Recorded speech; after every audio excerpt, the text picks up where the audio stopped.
ಆಲಿಸಿ ಧ್ವನಿ ಕನ್ನಡ, ಪ್ರತಿಯೊಬ್ಬ ಕನ್ನಡಿಗನ ಧ್ವನಿ. ಪಟ್ಟಣದಲ್ಲಿ ಸಂವಿಧಾನ ಜಾಗೃತಿ ಜಾಥಾ ರಥಕ್ಕೆ ತಹಸೀಲ್ದಾರ್ ಅನಿಲ್ ಬಡಿಗೇರ್ ಅವರಿಂದ ಅದ್ದೂರಿ ಸ್ವಾಗತ ಕೋರಲಾಯಿತು. ಹೌದು, ಶಿರಹಟ್ಟಿ ಪಟ್ಟಣಕ್ಕೆ ಮಂಗಳವಾರ ದಿವಸ ಬೆಳಗ್ಗೆ 10:30ಕ್ಕೆ ಆಗಮಿಸಿದ ಸಂವಿಧಾನ ಜಾಗೃತಿ ಜಾಥಾ ರಥಕ್ಕೆ ಶಿರಹಟ್ಟಿ ತಹಸೀಲ್ದಾರ್ ಅನಿಲ್ ಬಡಿಗೇರ್ ಅವರ ನೇತೃತ್ವದಲ್ಲಿ ಪಟ್ಟಣದ ಸೊರಟೂರು ರಸ್ತೆಯಲ್ಲಿರುವ ಕಪ್ಪತ್ನವರ್ ಪೆಟ್ರೋಲ್ ಬಂಕ್ ಬಳಿಯಿಂದ ಅದ್ದೂರಿಯಾಗಿ ಸ್ವಾಗತ ಮಾಡಿಕೊಂಡರು. ತಹಸೀಲ್ದಾರರ ನೇತೃತ್ವದಲ್ಲಿ ನಡೆದ ಈ ಸಂವಿಧಾನ ಜಾಗೃತಿ ಜಾಥಾ ಕಾರ್ಯಕ್ರಮವು ಸಮಾಜ ಕಲ್ಯಾಣ ಇಲಾಖೆ, ವಿವಿಧ ಇಲಾಖೆಗಳು ಹಾಗೂ ಪಟ್ಟಣದ ವಿವಿಧ ಶಾಲಾ ಕಾಲೇಜುಗಳ ವಿದ್ಯಾರ್ಥಿನಿಯರ ಸಹಯೋಗದಲ್ಲಿ ವಿವಿಧ ಕಲಾ ತಂಡಗಳ ಮೆರವಣಿಗೆಯ ಮೂಲಕ ಮುತ್ತೈದೆಯರು ಹೊತ್ತ ಕುಂಭಗಳ ಮೂಲಕ ಪಟ್ಟಣದ ಅಂಬೇಡ್ಕರ್ ವೃತ್ತದಲ್ಲಿ ಡಾಕ್ಟರ್ ಬಾಬಾ ಸಾಹೇಬ್ ಅಂಬೇಡ್ಕರ್ ಅವರ ಮೂರ್ತಿಗೆ ಮಾಲಾರ್ಪಣೆ ಮಾಡುವುದರೊಂದಿಗೆ ನೆಹರು ವೃತ್ತದ ಮಾರ್ಗವಾಗಿ ಪಟ್ಟಣದ ಎಫ್ಎಂ ಡಬಾಲಿ ಪ್ರೌಢಶಾಲಾ ಮೈದಾನಕ್ಕೆ ಬಂದು ತಲುಪಿತು. ತಹಸೀಲ್ದಾರ್ ಅನಿಲ್ ಬಡಿಗೇರ್ ಅವರ ಅಧ್ಯಕ್ಷತೆಯಲ್ಲಿ ನಡೆದ ಕಾರ್ಯಕ್ರಮದಲ್ಲಿ ಡಾಕ್ಟರ್ ಬಿಆರ್ ಅಂಬೇಡ್ಕರ್ ಅವರ ಭಾವಚಿತ್ರಕ್ಕೆ ಪುಷ್ಪಾರ್ಪಣೆ ಮಾಡಿ ಸಸಿಗೆ ನೀರುಣಿಸಿ ಕ್ರಾಂತಿ ಗೀತೆಯನ್ನು ಹಾಡುವುದರ ಮೂಲಕ ಪ್ರಾರಂಭಿಸಲಾಯಿತು. ನಂತರ ಸಂವಿಧಾನ ಪೀಠಿಕೆಯನ್ನು ಶಿರಹಟ್ಟಿ ತಾಲೂಕಾ ಸಮಾಜ ಕಲ್ಯಾಣ ಇಲಾಖೆ ಅಧಿಕಾರಿ ಶರಣಯ್ಯ ಕುಲಕರ್ಣಿ ಅವರು ಕಾರ್ಯಕ್ರಮದಲ್ಲಿ ಭಾಗವಹಿಸಿದ ಸರ್ವರಿಂದ ಓದಿಸಿದರು. ನಂತರ ತಹಸೀಲ್ದಾರ್ ಅನಿಲ್ ಬಡಿಗೇರ್ ಅವರು ಕಾರ್ಯಕ್ರಮವನ್ನು ಉದ್ದೇಶಿಸಿ ಮಾತನಾಡಿದರು. ಈ ಸಂದರ್ಭದಲ್ಲಿ ತಾಲೂಕು ಪಂಚಾಯಿತಿ ಕಾರ್ಯನಿರ್ವಾಹಕ ಅಧಿಕಾರಿ ಡಾಕ್ಟರ್ ನಿಂಗಪ್ಪ ಓಲೇಕಾರ್, ಪಿಎಸ್ಐ ಶಿವಾನಂದ್ ಲಮಾಣಿ, ಪಟ್ಟಣ ಪಂಚಾಯಿತಿ ಮುಖ್ಯಾಧಿಕಾರಿ ಸಿದ್ದರಾಯ್ ಕಟ್ಟಿಮನಿ, ತಾಲೂಕು ಪಂಚಾಯಿತಿ ಮಾಜಿ ಅಧ್ಯಕ್ಷ ಜಾನು ಲಮಾಣಿ, ಪಟ್ಟಣ ಪಂಚಾಯಿತಿ ಮಾಜಿ ಅಧ್ಯಕ್ಷ ನಾಗರಾಜ್ ಲಕ್ಕುಂಡಿ, ಮುತ್ತುರಾಜ ಭಾವಿಮನಿ, ಪಟ್ಟಣ ಪಂಚಾಯಿತಿ ಸದಸ್ಯರಾದ ಸಂದೀಪ ಕಪ್ಪತ್ನವರ್, ಹೊನ್ನಪ್ಪ ಶಿರಹಟ್ಟಿ, ಅಕ್ಬರ್ ಸಾಬ್ ಯಾದಗಿರಿ, ಸಂಜೀವ ಕೋತ್ರಾಜ್, ಮಾಬೂಸಾಬ್ ಲಕ್ಷ್ಮೇಶ್ವರ್, ರಿಯಾಜ್ ತಹಸೀಲ್ದಾರ್ ಜಾಫರ್ ಅತ್ತಾರ್, ಪ್ರಕಾಶ್ ಬಡಣ್ಣವರ್, ಕಾಲೇಜಿನ ಪ್ರಾಂಶುಪಾಲ ಮಹಂತೇಶ್ ಭಜಂತ್ರಿ, ಅರಣ್ಯ ಇಲಾಖೆ ಅಧಿಕಾರಿ, ತೋಟಗಾರಿಕೆ ಇಲಾಖೆ ಅಧಿಕಾರಿಗಳು, ಕ್ಷೇತ್ರ ಶಿಕ್ಷಣಾಧಿಕಾರಿಗಳು, ಮಹಿಳಾ ಮತ್ತು ಮಕ್ಕಳ ಕಲ್ಯಾಣ ಅಭಿವೃದ್ಧಿ ಇಲಾಖೆ ಅಧಿಕಾರಿಗಳು, ಪೊಲೀಸ್ ಇಲಾಖೆಯ ಸಿಬ್ಬಂದಿ, ಸಾವಿರಾರು ಕಾಲೇಜಿನ ಮಕ್ಕಳು ಹಾಗೂ ಶಿಕ್ಷಕ ಸಿಬ್ಬಂದಿ ವರ್ಗ, ವಿವಿಧ ಕನ್ನಡ ಪರ ಸಂಘಟನೆಗಳ ಮುಖ್ಯಸ್ಥರು, ಊರಿನ ಗಣ್ಯರು, ಹಿರಿಯರು ಉಪಸ್ಥಿತರಿದ್ದರು. ಸಂವಿಧಾನ ಜಾಗೃತಿ ಜಾಥಾ ಕಾರ್ಯಕ್ರಮವನ್ನು ಯಶಸ್ವಿಗೊಳಿಸಿದರು. ಸಂವಿಧಾನ ಜಾಗೃತಿ ಜಾಥಾವನ್ನು 26/1/2024ರಿಂದ 23/2/2024ರವರೆಗೆ ಗದಗ ಜಿಲ್ಲೆಯಾದ್ಯಂತ 120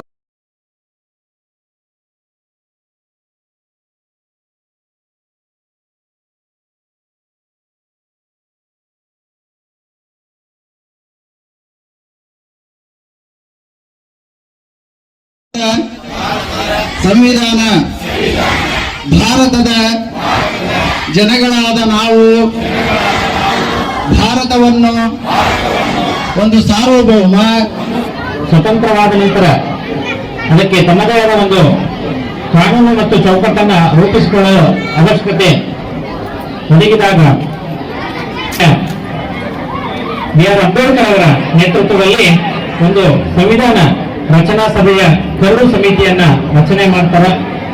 ಬಿ ಆರ್ ಅಂಬೇಡ್ಕರ್ ಅವರು ವಿವಿಧ ದೇಶಗಳ ಸಂವಿಧಾನಗಳನ್ನು ಅತ್ಯಂತ ಆಳವಾಗಿ ಅಧ್ಯಯನ ಮಾಡುವ ಮೂಲಕ ಭಾರತದ ಬೃಹತ್ ಸಂವಿಧಾನವನ್ನ ರಚನೆಯನ್ನ ಮಾಡ್ತಾರೆ.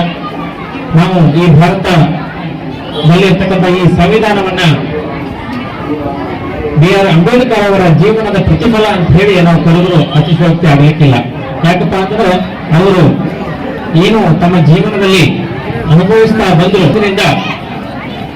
ಅನುಭವಿಸ್ತಾ ಏನು ಸಮಾಜದಲ್ಲಿ ಅಸಮಾನತೆ, ಮೇಲು ಕೀಳು ಇಂತಹ ಎಲ್ಲ ಒಂದು ಸನ್ನಿವೇಶಗಳನ್ನ ಅವರು ಎದುರಿಸ್ತಾ ಬಂದ್ರಲ್ಲ, ಅದನ್ನ ಯಾವ ರೀತಿಯಾಗಿ ನಾನು ತಡೆಗಟ್ಟಬಹುದು ಅಂತಕ್ಕಂಥದ್ದನ್ನ ಅವರು ವಿವಿಧ ದೇಶಗಳ ಸಂವಿಧಾನದ ಅಂಶಗಳನ್ನು ಅಧ್ಯಯನ ಮಾಡುವ ಸಂದರ್ಭದಲ್ಲಿ ಅವುಗಳನ್ನು ಕೂಡ ಸಂವಿಧಾನದಲ್ಲಿ ಅಳವಡಿಸಿಕೊಳ್ತಾ ಬಂದಿದ್ದಾರೆ.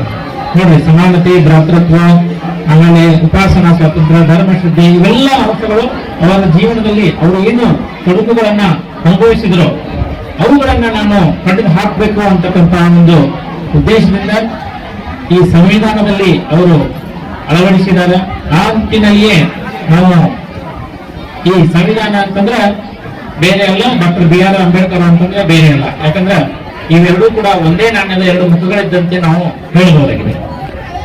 ಮುಖ್ಯವಾಗಿ ಈ ಸಂವಿಧಾನ ಏನು ಅಂತಕ್ಕಂಥದ್ದು, ನಾವು ಇಲ್ಲಿ ಏನು ವಿದ್ಯಾಭ್ಯಾಸವನ್ನ ಮಾಡಿದೀವಿ, ಇಲ್ಲಿ ಮಕ್ಕಳಿದ್ದಾರೆ, ಆಮೇಲೆ ಯಾರು ಓದಿಕೊಂಡಿದ್ದಾರೆ ಅವ್ರಿಗೆ ಎಷ್ಟೇ ಗೊತ್ತು.